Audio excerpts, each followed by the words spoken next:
Yo guys, it's your boy Arin here. Welcome to the second episode of Chels Vibes, and today we have another special guest, Alex. Welcome. Hello, I'm Alex. I run Pulisic FC 22 on Instagram, so go give that a follow if you'd like. Biggest Pulisic fan page in the world, but yeah, so I'm happy to be here and discussing some of the current Chelsea events, some of the good news that's been coming out lately. So, Yeah, every time people mistake him with the real Pulisic, his that's account. that's the issue. That's the issue. I Right. don't mind though. If it gets me the follows, I'll take it. Yeah, for sure.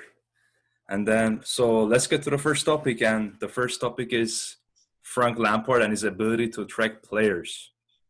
Yeah, that's definitely. I mean, I think that's one that was really interesting to me. I think the news coming out that Lampard made a personal visit to see Timo before quarantine came about. I think that was really interesting, and that shows a lot how Chelsea are trying to do business. I think we've always sort of done business under the radar a little bit.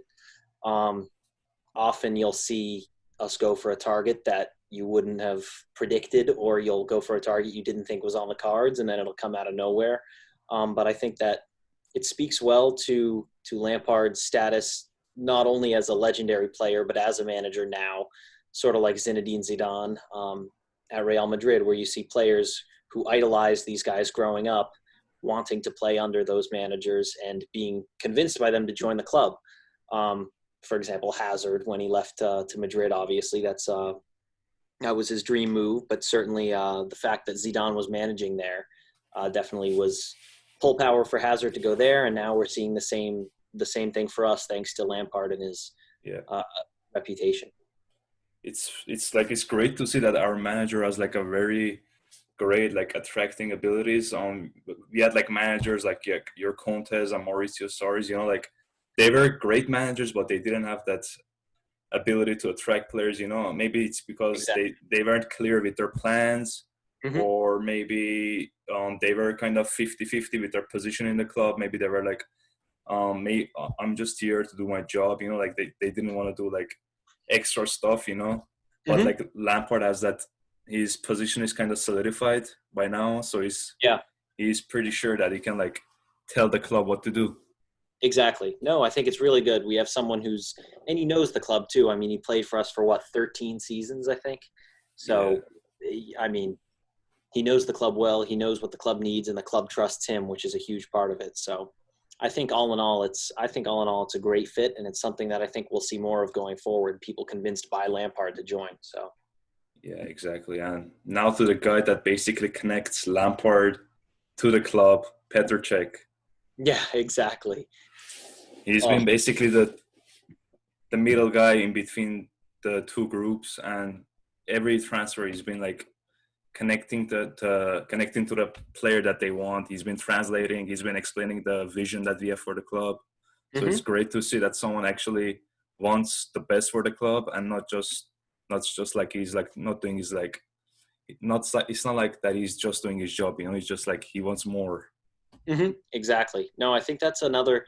It's sort of like Lampard coming back, where he's not just going to be doing things for the sake of the job. He's going to be doing things for his Chelsea legacy to continue it. Um, I think that's what you always get when you bring back ex players. And the question always is like, for example, with Solskjaer at United, the question is, are they the same quality as an established manager, or one who's more used to a high level? But I think that's the deal for ex players is certainly a big part of it comes with their willingness to go above and beyond um, for the club they love and they've played for. And I think that's, as you said, with Czech too. That's a huge part of it. And I think also at the beginning, a lot of Chelsea fans were really excited when they heard, oh, the boys are coming back because we've got Lampard, we've got Czech, we have what Joe Ballack Cole. is doing. Yeah, Ballack is doing work for Chelsea. You've got Joe Cole. I mean, you had before obviously it was with Sorry, but you had Zola there too. Yeah, yeah. Definitely having those familiar faces coming back, coming around is a huge thing. Not just for the fans and for the club and the current players, but as we've said, for the ones who are looking to come in. having that kind of crowd around who's willing to go above and beyond is really, really important. Yeah, with basically Lampard and Petr Cech, when they want to sign a player, they show intent, they explain their plans, and basically they intrigue the player, and they're pretty happy to join the clubs, like Ziyech, like Werner, and hopefully Kai Havertz. Exactly. Oh, if we got Havertz, we would be set. That's Set for 10 years. Champions League coming. Yes. Oh yeah, you said Werner. So what are your thoughts on him? I think he's really good. I think basically my only issue being the owner of the biggest Pulisic fan page, my only issue with Werner is that he's sort of Pulisic's position. I mean, he's a striker, but he also plays often as on the left of two strikers, for example. I know a lot Yeah. of people are saying we're going to try Tammy and Werner up top, which would be really interesting to see. At that point, I don't know if you do a 4-2-4 or if you try to, put a little more depth in midfield. So I think it'll be interesting. At this point, it's a good problem to have, the fact that we have so much depth now with Werner coming in. I mean, he's a top quality striker. I watched his games against Tottenham in the Champions League, and even though some of them he wasn't scoring, I remember I had money down on one of the games for Leipzig. I think it was, I don't know if it was by a margin. I don't know what the score was at Tottenham Stadium, but in London, when Leipzig were playing, Werner had a great move where he just stepped over the ball instead of shooting it and gave an open shot to his teammate. And his teammate screwed it up and lost me a bunch of money. But I thought that was really indicative of the fact that he's also a good link up kind of playmaker as well. He's clinical, he's fast, he's really fast. That's something that people might not necessarily realize is just how fast he is. He's certainly going to be able to add speed. That Tammy has surprising speed for the fact that he's a pretty physical, tall guy, but Tammy's not like a quick striker, and Werner really has that pace. So I think even if he's not banging in goals, which he does well, he's going to be really valuable to link up and stuff like that. And I'm sure Lampard had to guarantee him some game time to get him to agree, which makes sense. I mean, as much as he's clearly better than Firmino, Firmino fits the Liverpool system. So Yeah. who knows if he would have gotten that much game time before if he'd gone to the Reds. But I think he's at the right place, and I think he's definitely going to make us a much stronger team going forward. Yeah, I mean, I was like, I don't know, a few days ago, I was checking the heat maps of Werner, and it was more concentrated on the left-hand side. Mm-hmm. And I think whenever I watch him, it reminds me of Sadio Mane from Liverpool. So I feel Mm-hmm. like that's why Jurgen Klopp was very interested in him, because he checked many boxes. Like he could play striker, but his best position was like around that left forward, Mm-hmm. the inside forward that Mane and Salah play. Yeah. So, and I think he's gonna play the same role in Chelsea. You know. I mean, I think that's another thing. We all complain about how Chelsea sold Salah. Obviously, that was a time when we had ridiculously good talents in the team, and it's tough to give them enough game time. But here's sort of like take two at having a Salah quality attacking player, really good wing forward kind of guy who's poised with a really young team around him to do really well. I think that's the most exciting thing, is how many years this current squad is going to be together, because this year with ridiculous injuries, we got top four basically with our youth team. We literally took our academy and got top four in the Prem Yeah. with crazy injuries.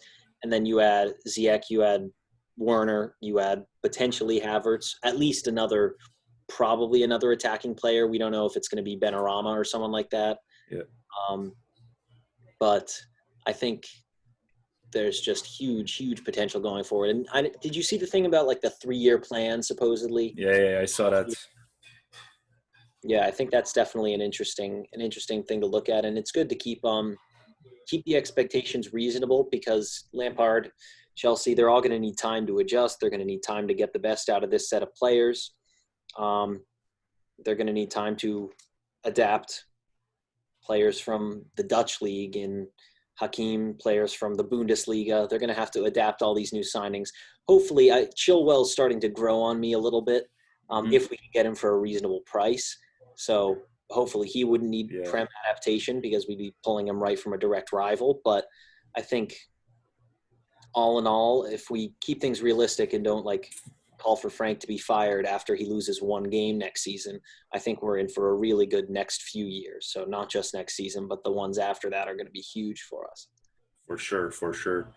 The funny thing is, like last week when I was doing my first episode of my podcast, I don't know, Mm-hmm. I just like started hearing like tweets and like seeing like posts on Instagram that Werner is he signed a like contract with Chelsea. I was like, wait, what? All like a few hours ago it was linked with Liverpool, and then everything just switched in a few hours.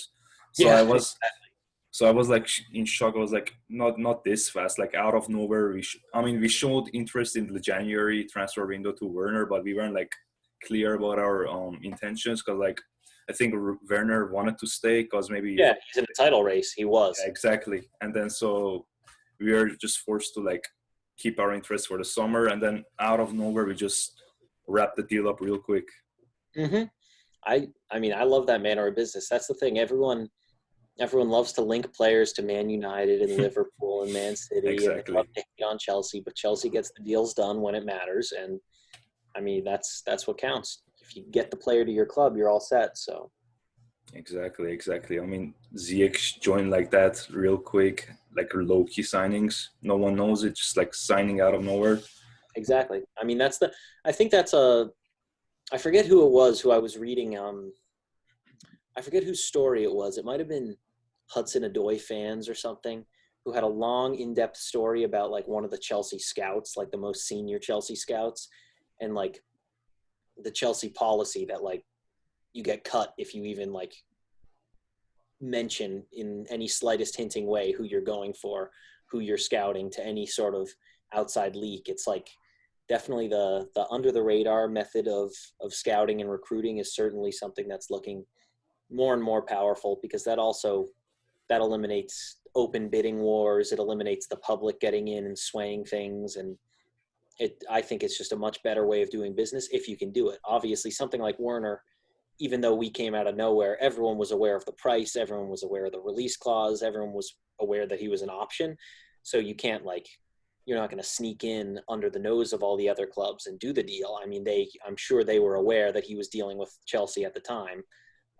But if they can't do anything about it because Chelsea is clear in their intent, they offer an attractive deal, they're willing to go all in on the release clause.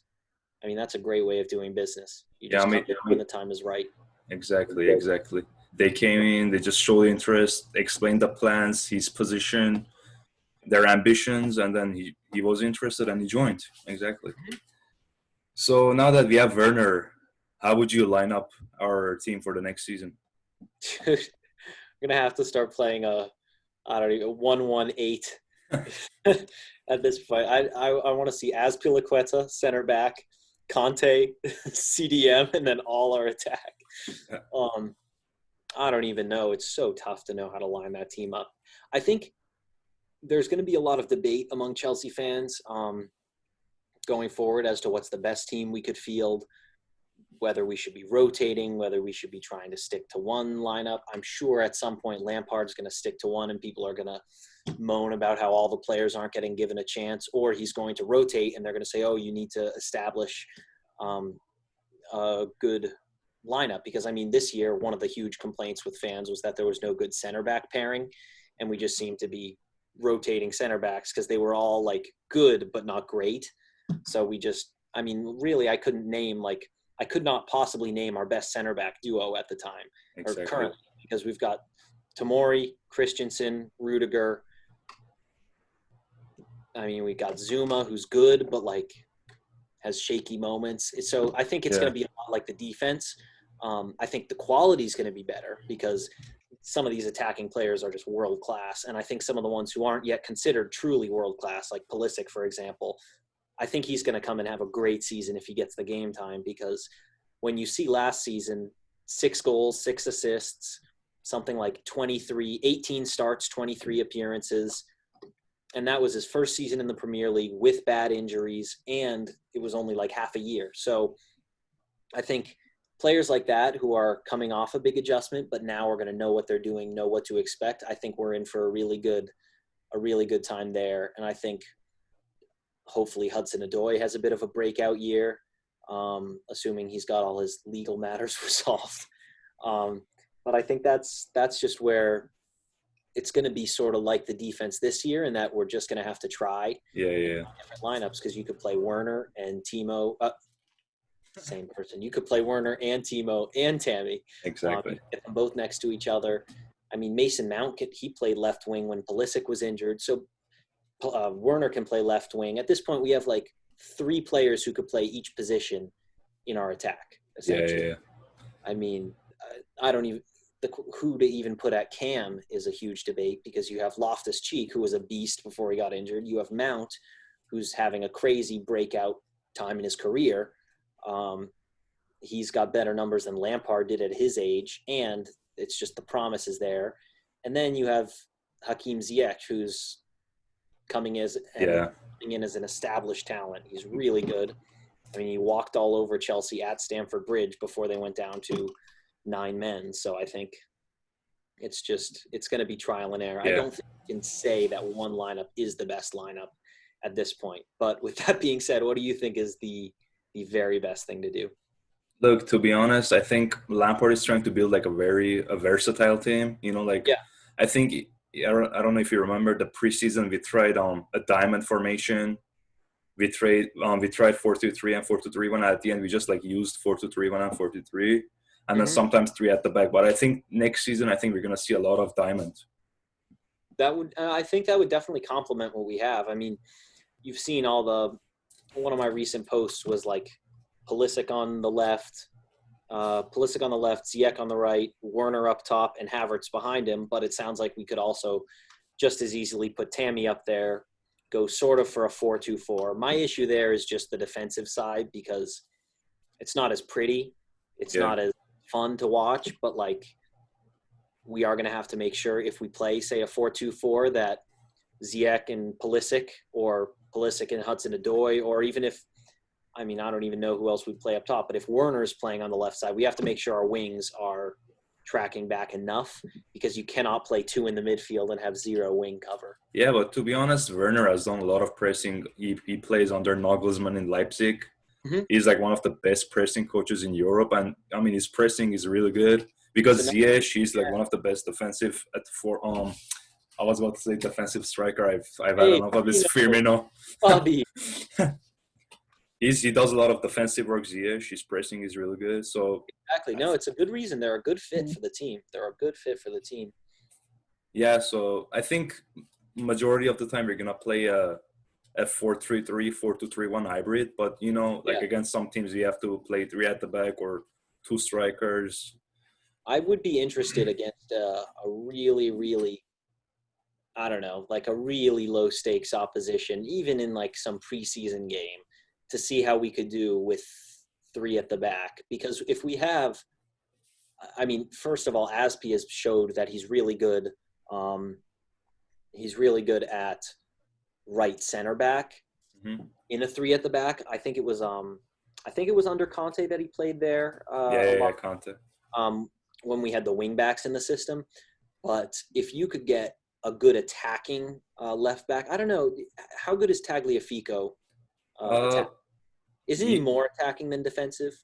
he's a very, very well balanced fullback. I would say, like he gets compared to Tellus a lot, but Tellus I think is more a little bit like one of your like the crossers. Those left backs that they cross a lot. Mm-hmm. He on Robertson. the yeah, Yeah. kind of, and his free kicks are really good. He's basically like a set piece specialist. So he's But he's sort of Marcus Alonso, but better. yeah, yeah. But he's on defensive side of the game. I think Tagliafico edges it for me, and he has like more World Cup, Champions League experience. Mm-hmm. And I think his overall game is much better than not much better, but it's better than Tellus. I would be interested to see Rudiger, Azpilicueta, Tamori, or Tamori, Zuma, and Aspi as a 3 in the back, and then have whatever left back we bring in on the left, Reece James on the right, and then see what we can work from there. Because at that point, we could really get a lot of our attacking talents in, and we'd have the overlaps on the wings. I think if you're doing that, you really do want Abraham in the middle, because if we're going to be a cross-heavy team, we need to start putting crosses in. And I think that's sort of one of the issues is a lot of the time this season, Abraham was isolated a bit. Uh, Exactly. and I mean, he's good in the air. He's not Drogba in the air, but he's good in the air. But he can't, if he's being like triple marked, he can't do anything when a cross comes in. Yeah. So we just need players challenging for the crosses to give space to the ones who are going to put them in. And I mean, another thing is, I don't know if you've seen like I'm sure you've seen in the Ajax 4-4 draw at Stamford Bridge Hmm. when Ziyech put the ball in on his left foot for the headed goal. I forgot who put it in there. Promise. He passed it. Exactly. Promise. I mean, that's the thing. I think that's, I don't know if we discussed that last time, but I think that sort of signature in swing Exactly. ball from Ziyech, and then Pulisic makes that run a ton, or Werner can make that run if he's playing out on For the sure. left. I think we have a lot of, with the depth we're bringing in, we have a lot of different ways in which we can break down opponents. I still think, as always, the classic Chelsea issue is going to be when someone parks all their men behind the ball. What do you do? Because so Yeah. many times we've seen, like, that is, I would call that the Chelsea trademark, is like 70% possession, 25 shots, 0 goals, or like 1 goal in a Yeah. 1-1 draw, because we just cannot break down a team. So I think in open games we're going to be ridiculously good, because with the pace of Pulisic, Werner, I mean, Mason Mount and Havertz tearing through the middle if we have Yeah. Havertz. Even if we don't, Mason Mount has proved he's great attacking as well. Hudson-Odoi, Ziyech, and then you've got Abraham for hold-up play. I think we're going to be really dangerous on the counter. My question is just going to be to see how we can break down teams if, and not even if, we know it'll happen when teams just set people behind the ball and Yeah. wait for Yeah. Chelsea to attack. Because when you play the smaller teams in the Premier League, a lot of them do that. Understandable. I mean, that's how they get results. So it's going to be interesting to see how we do that. I don't know if Abraham's going to have to work on his hold up play, probably his link up. But was it Abraham who had that nice chested ball down to Mount? Yeah. I think that was him. Yeah. He was him. That's the kind of thing, like Drogba style, back to goal, hold up play onto the talented Yeah. attackers around you. That's the kind of thing. I think yet again we're going to see, sort of like back when we had Hazard and Oscar and Mata in midfield, and Yeah. they Yeah. were really providing a lot of the creativity, and we were using strikers as hold up or as a false Yeah. nine or something like that. I think we're going to see another season coming up when a lot of our goals are coming from the wings, are coming from Cam, are Yeah. coming from central midfield. Even if Ruben's making runs in and he's in a deeper position, Mhm. I wouldn't be surprised if Kovacic gets a couple more goals than he normally does. Yeah. Yeah. But I think it's just going to be experimentation, and I think that's why we do need to be patient with Frank, because he's going to need time. Nobody knows how to best line up this team. We have way too many good attacking players to play them all. We have to find out who plays the best together, and we're going to have to rotate, because we'll be in a Yeah. lot of, fingers crossed, we're going to be in the Champions League next year. So Hopefully. Hopefully. I mean, is it? I don't know if Manchester City actually got the ban, because they were supposed to go to the court and appeal for it. I'm not sure if they did it yeah, and what I happened. don't know. I mean, if they did, that would kind of be good for us. At the same time, if we could hold top four, I would love to see Manchester United not make it. Oh, that would be amazing. Maybe Jadon Sancho says, we'll go to Chelsea Yeah. instead. Yeah, back to the way we play. I mean, the majority of our chances are created in the wing like areas. Mhm. That's what I mean. Tammy, as you said, he was like usually alone in the box, and then they were just the center backs manhandling him. And then I don't know if you noticed, like Mason Mount doesn't play the normal role as your normal attacking midfielder. He's like Thomas Muller, he attacks the spaces. Free form, yeah. Yeah, yeah. He doesn't really do the creation. He just attacks the spaces as a second striker, and Mhm. that's what I'm saying. Like I was answering the comments on my page.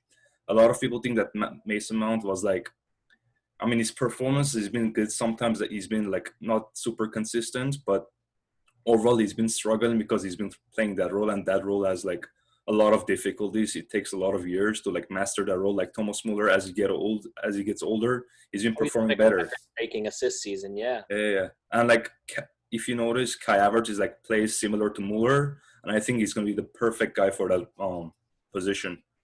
I I can't even imagine if we could have Havertz and Mount playing next to each other in the same team. I mean, Mm, overkill maybe, but like the goals we would get from midfield would be ridiculous. yeah. Mount's best role is a little bit deeper because he's more creative, but he kind of played like a sacrificial role this season. Oh, definitely. I mean, he went out wide when we had basically all our wingers, Exactly. Adoy, Willie, and Pulisic. They were all out, so we popped him out at left wing, and he did pretty well there too. So, I mean, in his Everton goal shows that classic one with his nice little celebration. Yeah. That was a good goal, and it showed his versatility. It showed that he was able to snag quick turning goals. That's just Yeah. all Yeah. you need. Trickiness in the box. You need maneuverability, and I think he provides that. He's like that's Mason Mount is the reason why if we don't get Werner, I won't be sad. Not Werner. If we don't get Havertz, Havertz. I won't be sad because I mean clearly Havertz is a couple levels above at the moment, but Mount Yeah. is young.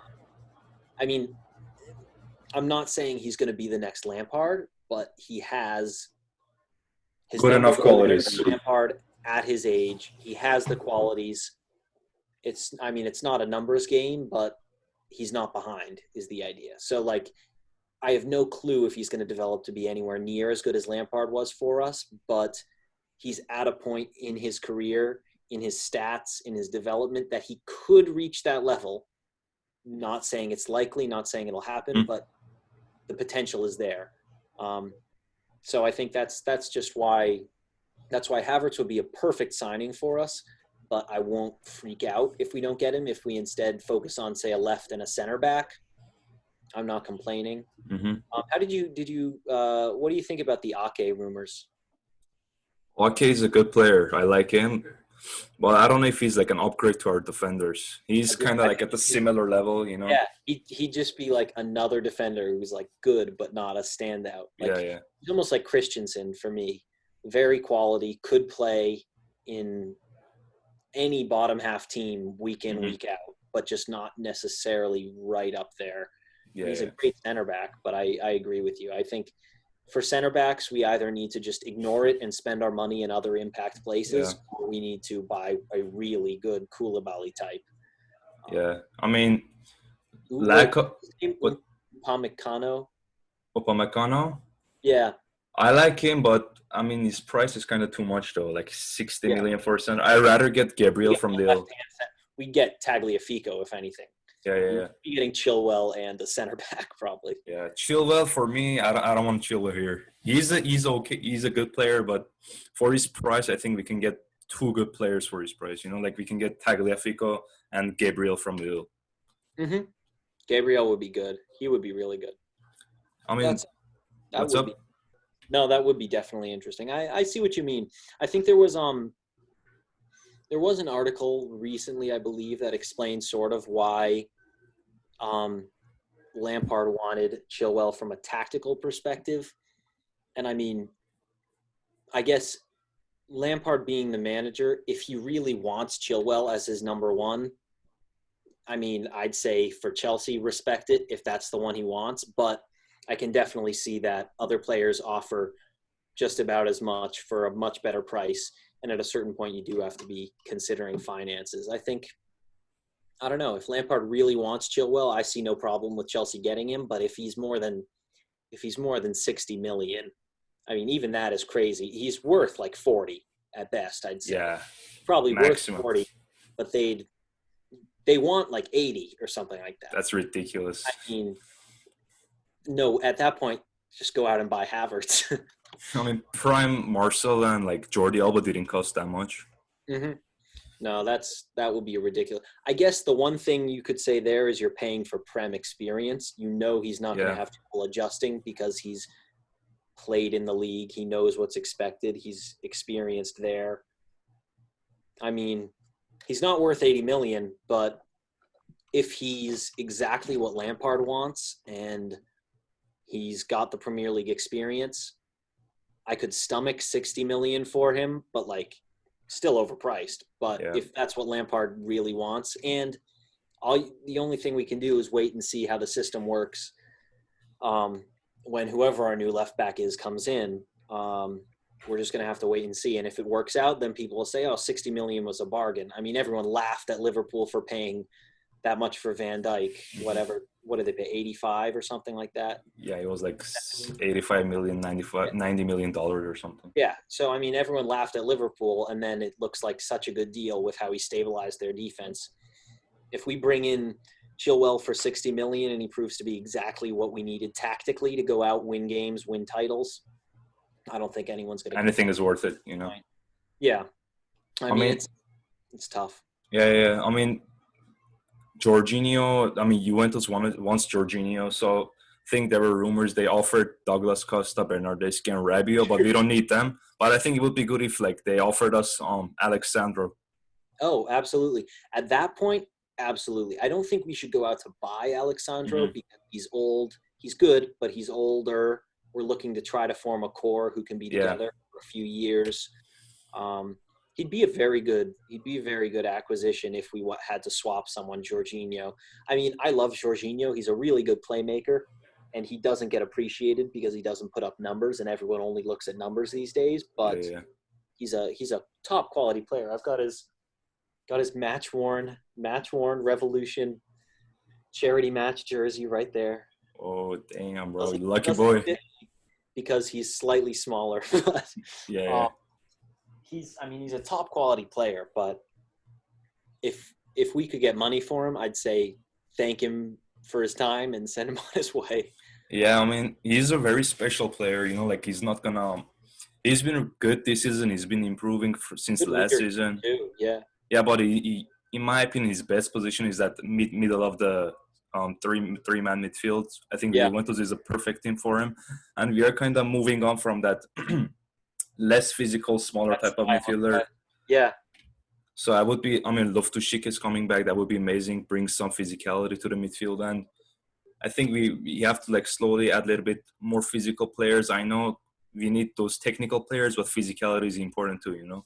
I feel like yeah, exactly. I mean, that's something where I'd always had an issue with like Jorginho, he's good. He's got his defensive characteristics, but he's just not big enough and strong enough to challenge in the midfield to make things tough on the opposition. It's sort of similar when you have people like, that's sort of why in a real like blow for blow contest in the Premier League, we can't have, maybe we will, we don't know yet, but you can't really expect to see Werner up top alone. He's just not quite the physical presence that we'll need in like Yeah. a true like crossing situation or a big battle against one of the smaller sides where we have to break them down.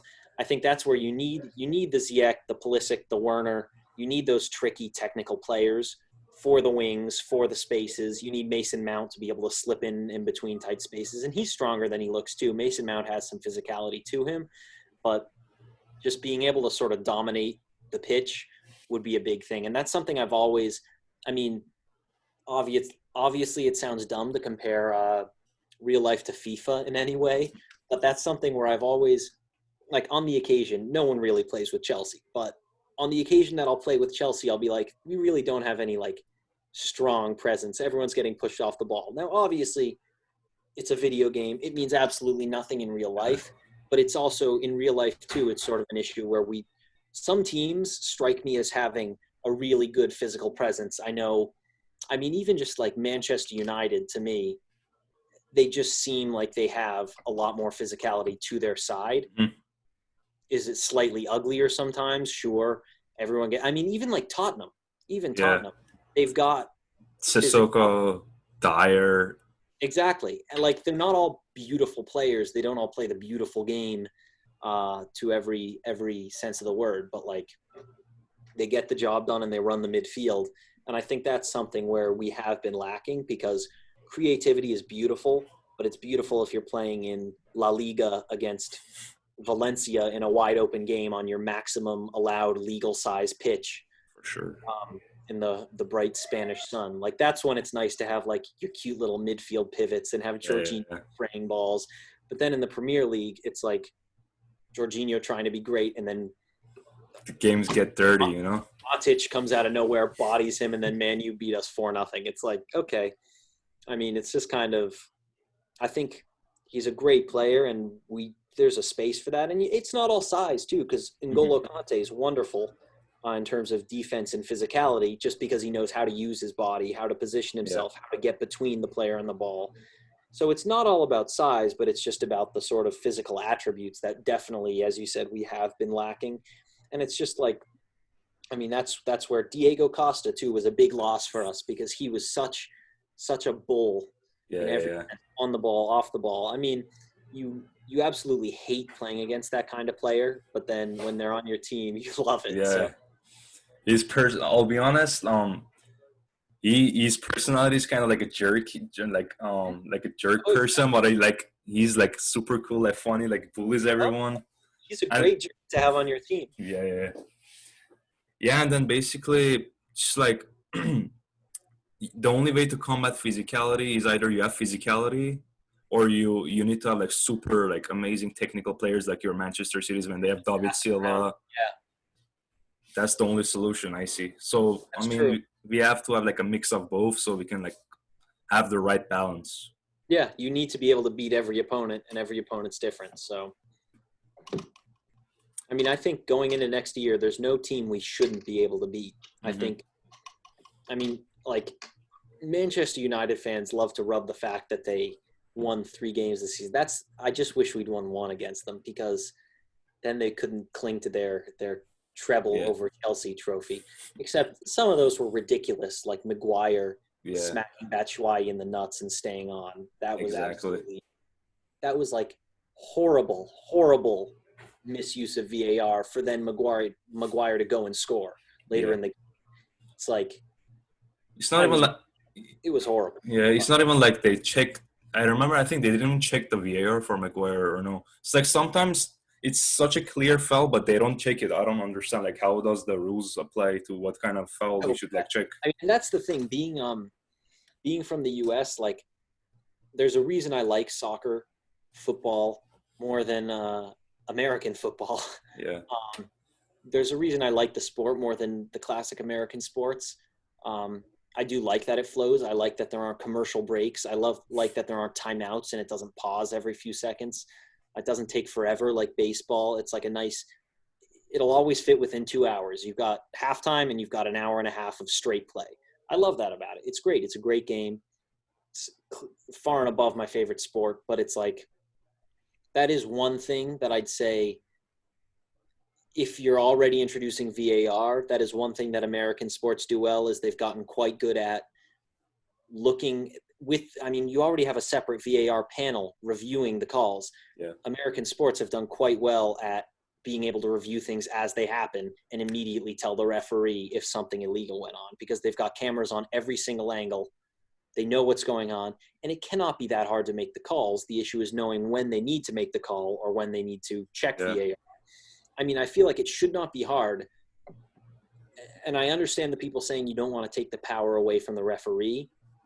And I also understand the people who don't like VAR at all and want to keep the game flowing or whatever. But if you're going to have it, you have to use it right. hmm, And I think at that point, there's no problem with the referee trying to dissolve the situation, but some guy in a booth, the panel in the booth, sees the foul. They can look at it, even if the referee hasn't decided to look at the monitor, and they can just say in the referee's ear, that was a foul. That should be a red card. It shouldn't be that. I feel like a lot of, I feel like the sport is trying to strike a balance to please the people who hate VAR. They're trying to say we're keeping control in the hands of the ref. They're trying to say we're keeping the game moving. But I almost feel like if you're going to have VAR, you have to use it right. And yeah, at that yeah. point, I almost think the balance, even if it eases the fears of some people, the balance is just not the way to go. I mean, whenever I watch American football, it's just I never see like players fighting. I rarely see players fighting over a decision like that the ref made, you know. But like when I watch Premier League, it's just constant like fighting and just like abusing the ref to change their their decision. Mm-hmm. So, yeah, so I'm a, like a big fan of VR, so I think it should be implemented, but like the right way. Agreed. Agreed. I mean, I don't. If they hadn't ever implemented it, I mean, that's when you get controversies too, because it's good that it makes the right calls. I understand the people. It is annoying when it kills a celebration. You don't know if you've scored. It has its annoying moments, but it is good that like everyone complains about. See, the thing is also everyone complains like, oh my God, his toe was offside. I can't believe VAR is Yeah, ruining the game. But if we didn't have VAR in the game, the team that got scored on by the offside toe would be posting pictures all over the internet saying, this is ridiculous. I can't believe they didn't give this as an offside. we're being robbed by the refs. So I think it's really just an issue with there's always going to be someone who's not happy. If you don't have VAR, someone's going to be pissed that they didn't get the call right. If you do have VAR, someone's going to be pissed that they did get the call right, but it was so small that it ruined the game. There's always going to be someone who's not happy, so it's probably better to get the right call. But I think they just have to do better. Like you said, they need to do better at it, because Step if you're up the going to game. do it right, yeah. Yeah, I mean, it's kind of hard to see. Like sometimes the referees, they know the clear answer, but they still make the wrong decisions. Like, or they, when people score, let the guys score the goals, and then the goal gets like returned after the VAR, the celebrations are completely over. Like the Manchester City one last year, I think. Yeah, I guess semi-final against Sterling, Tottenham. yeah. That was a funny one, bro. Like, I I felt bad for the Man City fans, but I don't know, just like bad. Yeah, and then I was gonna talk about how who should we like sell this summer in your opinion? Who we, Um, I mean, honestly, the list is pretty big because I think we're bringing in a lot of new talents. Willian wants to leave if we don't give him 3 years. yep. I mean, I thought also, didn't we only, I thought we had a policy where we would only extend it by 1 year. Until recently, we had a policy, I think, that we'd only extend a player over 30 by 1 year at a time. I think. I think we gave a We 2 year offered him. contract to David Luiz. Yeah, I think we started breaking that. I read somewhere that there was like a 1 year extension for people over 30, but then we started breaking it, I think. Maybe I'm wrong. Maybe it was always 2. But like, if you're Willian's age, you've served the club for so long. Pulisic is here. Ziyech is coming in. We've got Werner coming in. You have to recognize that you're not going to be the starter for that long. It would be a big shame to see him go to Tottenham or Arsenal, honestly. I'd much rather him go anywhere else. But I think if he wants to leave, you've got to let him leave. You've got to let him take the contract he wants. If he wants 3 years and he won't take 2 years, I think he should take 2 years. I'd be happy to have him as a veteran at the club. He's a good clutch player. He scores some nice goals. He's a good playmaker. He'd be great for rotation if we get hit with injuries. Mm-hmm. And he'd be a great mentor for all the young wing players coming in. But I think if he wants to leave, you have to let Willian leave. I think Pedro is going to Roma, possibly. Mm-hmm. That's fine. I mean, number 11, Timo's coming in, grab it. Yep. But Exactly. Pedro, good servant to the club, but nothing we can't replace. And then it goes to like Batshuayi. I think he's got to be sold. I love the guy. He's really fun. He's really funny. He's a nice guy. He's a clutch striker. He pulls up some nice goals, but he's not quite – he's just not quite the right level for us. Yeah. I mean, he should be leading the line for a mid-table team, not wasting on the Chelsea bench, because he doesn't always do a ton off the Chelsea bench. When he gets his moments, he doesn't always take them. He's much better as a starting striker. I think he completely fits to be leading the line for Crystal Palace or going to Everton to like any sort of mid-table club. I mean, Leicester are going to need a replacement striker for when Jamie Vardy gets too old. I think he'd be a great understudy to Jamie Vardy. He'd get some good experience, and then I think he could be great for Leicester. He's got the pace, he's got the shooting. But yeah. I think Batshuayi probably has to go. Giroud, I'd be fine to keep around. But if he wants to go, let him go. We have Abraham. We have Werner. We have people like Angerin coming through. Broja. Exactly. So I think both of our backup strikers right now could arguably leave. I think both of our 30-plus wingers could leave, and we'd be fine. I think probably Barkley's the most expensive, the most expendable. God knows, expensive.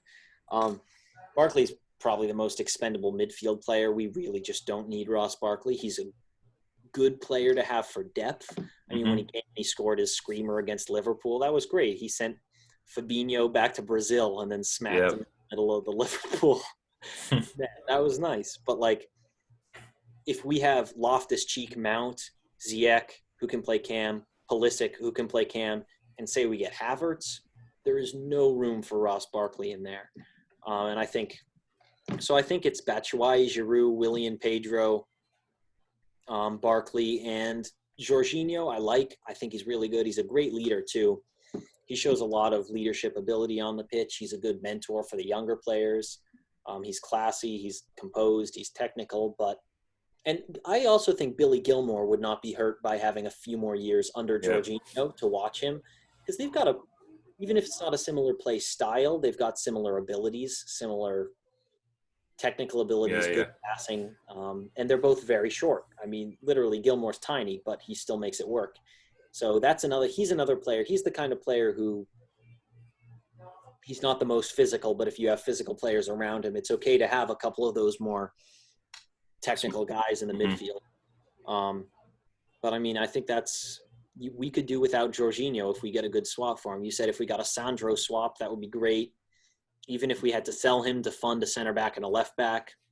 I mean, midfield is a place where we've got crazy depth. I think we've honestly got the best midfield depth in the league, yeah, in terms of depth. Not quality, but we could put together like 3 unique midfields of exactly.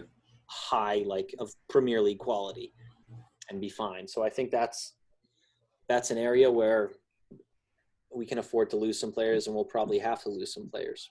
I mean, our midfield is comfortably the top two in the league. Exactly. I mean, in quality, sure, you'll say Man City. I mean, they've got ridiculously good quality. You've got De Bruyne, Silva. I mean, they have Gundogan. They have not Fabinho, Fernandinho. Rodri. Yeah, they've got Rodri now. I think they could put together a better midfield three. But then when you consider like Mount, Loftus-Cheek, Conte, Kovacic, Jorginho, Gilmore, Pulisic for Cam, because he really can play Cam. He does that for the U.S. a lot. Ziyech, who can play Cam. I mean, imagine bringing in Havertz or someone, and we've even got like Ampadu out there who can play CDM if he needs to. Yep. I think we've probably got the best depth, not the best quality, but I think the quality is going to come as they develop. Yeah. I mean, we have definitely a better midfield than Liverpool, Arsenal, and Tottenham, and Manchester United. I had a fun conversation with a Liverpool friend of mine about how Chelsea's midfield is clear. It is better. It really is. I don't know. Liverpool fans seem to think that just because their team works well as a unit and tactically, it means every single one of their players is like top 5 in the world in their position. Yeah, When I'd yeah. say maybe like 3 or 4 of their players are top 5 in the world in their position. Yeah. I mean, their Well, midfield is just good at just running around and covering, screaming exactly. the defense. The play That's does it. not come from the midfield. It comes from their wings, their crosses. They've got great fullbacks, great wingers, and a striker who fits the system. That's where the goals come from. Yep, So, exactly. I mean, Henderson is a decent player, don't get me wrong, but not the top 5, top 10 center midfielders he's in the not world. top 20 in the world, as far as I'm concerned. Oh. Or even Wijnaldum, he's pretty overrated too. Oh, absolutely. I mean, I had to have a serious conversation with my friend about how Kovacic is better than Wijnaldum, which is not a conversation I thought I'd be having. But, I mean, one of them is literally like in the Players of the Year. I mean, Yeah. he's in that conversation. Wijnaldum is like a clutch player that comes in handy in certain situations, but for like a Premier League champion team, he's just not the midfielder that they want. I mean, they're probably gonna win the league, but still like a midfielder like Kovacic, Conte, Loftus-Cheek, in my opinion, they can easily get into the Liverpool's midfield. Oh, absolutely. I mean, Conte would walk into any midfield in the league, and I think as much as any Liverpool fan can try to doubt it, I think if Kovacic went to Liverpool, he'd be playing every single game easily, because I mean, he's better on every level except leadership than Henderson, and better on literally every single level except clutch goals than Wijnaldum. Yeah. And by the way, who's your favorite Chelsea player of all time? All time, Yeah, ah, King DDA for sure. PDA. That's the one, baby. That's What the about one. now? What about now? I mean, it's got to be Pulisic for the American connection, the fan page. But I mean, aside from him, I don't know. I had a period when I liked Rudiger a lot. he had a good year. And Azpilicueta, I would say, is just such a consistent. He just gives everything for the club. Great guy, great leader, really consistent player. He's sort of like Ivanovic in that obviously same position and such, but in that he's not really respected week in, week out. But then you take a look at how well he's done over so many years in a top team under so many managers, and you realize this guy's really good. He's up there with the best right backs in the game. 6 million only, just what a player. Exactly. I mean, my top 3 players, my favorite players right now are like Reece James, Tammy Abraham, and Loftus-Cheek. Reece James is great. He's bringing physicality too. He's sort of like the Loftus-Cheek of the defense in that he's got a great physical build, but he can also dribble. He's got the technical ability. And I think, honestly, I just want us to have enough physical players that we can beat up Tottenham. Yeah. I care about when they go battle of the bridge style and start pushing around. You just want enough fiery players in the team that you can push them right back. That's all I ask. Exactly. I mean, Reece James is like a mix between like Aaron Wan-Bissaka and Trent. He attackingly is better than Wan-Bissaka, but defensively he's better than Trent. He's like a mix. Most complete right back in the league, I think. Yeah. I mean, I don't know if he's gonna get used in the England Euros, but hopefully he's gonna get invited to the national team. Mm-hmm. Exactly. I mean, that's the thing. Everyone goes for Trent versus Wan-Bissaka, and Chelsea's over here with a guy like sitting on this young player who's like just as young as them, but arguably, better than each of them in the thing they're not. Certain categories, yeah. Exactly. I mean, it's just he doesn't even get mentioned in the conversation. But as far we'll as we'll see next year when he shows everyone. Exactly. As far as I'm concerned, I would not trade him for either of those players. Right exactly. Now. Like, it might sound crazy. I'm sure a Liverpool fan would be like dying right now if they heard this. But I literally would not take Alexander-Arnold right now over Reece James because I think Reece James has potential to be better. Whether he lives up to that, it depends on him. No. Yeah, and then let's move on to Abramovich, our great owner, the guy who transformed our club. Papa Abramovich, Papa Roman. Yeah. Basically, it was like 2 years ago, 3 years ago, there were some articles saying he wants to sell the club, but there are no buyers. But as you guys see, he basically said that he's going to buy 2 marquee players, and he's basically supporting Lampard. That's fantastic. I think, I think it was a little crazy for people to suggest he didn't want anything to do with Chelsea because he sunk so much time and effort into the team. He's got such a good bond with them personally between Mourinho, Lampard, Terry from those glory days. I think it would be crazy to suggest that he was ever really considering, not even just considering selling, but that he was really done with Chelsea. I think Chelsea's always going to be a big part of his life. He might sell the team, who knows, for his economic reasons at some point in the future, but I don't think he's ever going to be at a point where he's writing off Chelsea as one of his projects or ambitions or one of the pride of his career. So I just think there wasn't a lot of substance to the thing saying he hated everything. I think that all came out of the visa troubles that he had getting a work visa in England. But obviously people are going to worry and speculate when he can't even get into the country and when, say, when our new stadium plans fell through. I'd still love to see an upgraded stadium because we're not a small stadium, but like literally Old Trafford can hold double what we can hold. It's like exactly. It would be kind of nice to be able to hold. Even I'd love for us to be a 60,000 seater. I think that would be good. It would be a good size because we'd fill it, but it would still be enough. Big enough. Create a good atmosphere, big enough, but we won't be overstepping it. I think that's a good thing. You don't want to be the target of city level Eddie had empty had jokes. Yeah. So I think definitely it would be smart to upgrade the stadium a bit, but that's going to be something that we can only wait and see what happens there. Yeah, Abramovich is lucky to have one of the most powerful women in the football working for her, which is Marina. fantastic.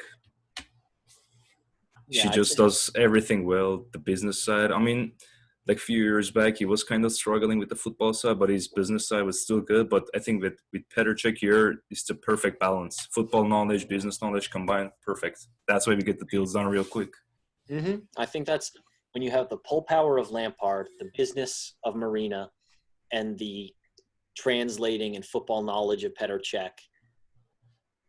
I mean, you've got every single base covered for doing deals at the top level. And I Yep. think that's what Chelsea really needed. And that's what they have now. It's like they've got the entire arsenal. They've got the entire, not to use that name, but they've got the entire arsenal at their disposal for backroom staff, for people to get things done. And they've got everything they need in one place finally. And it's people who are familiar with each other. I mean, when you have like Petr Cech and Lampard and you're bringing in like all the old players, I mean, that's something where also people can always debate whether a manager is as good if they were an ex-player. Obviously, there are pros and cons to that. But for people like backroom staff, youth staff, negotiators, people like Petr Cech, who does, what does he do? Something development. I forget what his title was. It was some fancy. Basically, his job is to connect the board and the managers and the footballing side to the business side. Like kind of Yeah, like the director of football. they're all people who have worked together before, and that's a place where they know the club. It's good to have the ex-players there because you know that they're not just there for a paycheck. They're there because there's a paycheck, but it's one they actually want to do. It's a job they want to do. It's a job they want to do well at, and they want to keep up the pride of the club, and they want to keep up their own legacy at the club. So I think it's just all around a very good thing to have that kind of staff assembling behind Lampard. And the fact that now, it seems now more than ever, finally we have a coach, a board, an owner, everyone in agreement. Because it's always been fighting between Sarri and Conte and like what they want versus what the board wants versus what Abramovich wants, who can't even get into the country.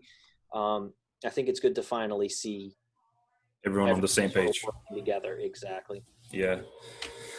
To the last topic, as you know, Premier League starts on June 21st, and our first game is against Aston Villa. So, who do you think is going to play in that game? Our starting 11. I think we'll almost certainly see Pulisic and Abraham clearly if they're fit enough. I wouldn't be surprised. I mean, Conte just joined full contact training again today, I think, or yesterday. I wouldn't be surprised if we don't see him just because he's a little behind the others, but he's the kind of worker who could get in the team anyways. I think it's going to be pretty similar because of all our injury recoveries. I think it's going to be pretty similar to what we were seeing in the thick of the Premier League season. Yeah.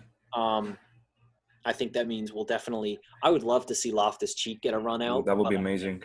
Yeah, I think it's a little tough because you had players like Mount who were having great seasons. So if it comes down to Mount versus Loftus-Cheek at Cam, I would almost give the edge, at least in the first game, to Mount because he's played through an entire Premier League season at this point. And he's just like, even though there's no such thing as in form right now because, it's been a break for a couple months. Just the fact that he's been through an entire Premier League season would almost make me value Mount ahead of Loftus-Cheek just for the first couple games back to keep the run going and keep the cohesion because he's been working tactics. He's been playing with these players the whole time. But I think there's no limit to what we can do. I think we just have to not get too excited and look for crazy big changes because I think the most important thing right now is just getting Champions League. If we have to play all four of our mediocre center backs in one team, we have to play a 6-2-2 to keep Champions League. Contest style. I will watch all 90 minutes of that game and enjoy it. What's your score prediction? I was gonna hope that Chelsea were excited. They'd get out running, give it like a 4-1, but Chelsea never make it easy, so I'm going 2-1. Stressful games with those bottom half sides, bro, every single time, man. Chelsea are going to score first, and then they're going to let Aston Villa. No, Chelsea's going to score 2, and then they're going to miss a couple really good chances, and then Villa's going to score one in like the 73rd minute, and then it's just going to be Chelsea holding on to their seats. Pure stress again. Yeah. Like every single time. Remember the Watford game this season? Yeah. The last second save by Kepa, like stress was Off horrible. Ben Foster. Yeah. Yeah, and then that's it. Hopefully you guys enjoyed it. Alex, any final words?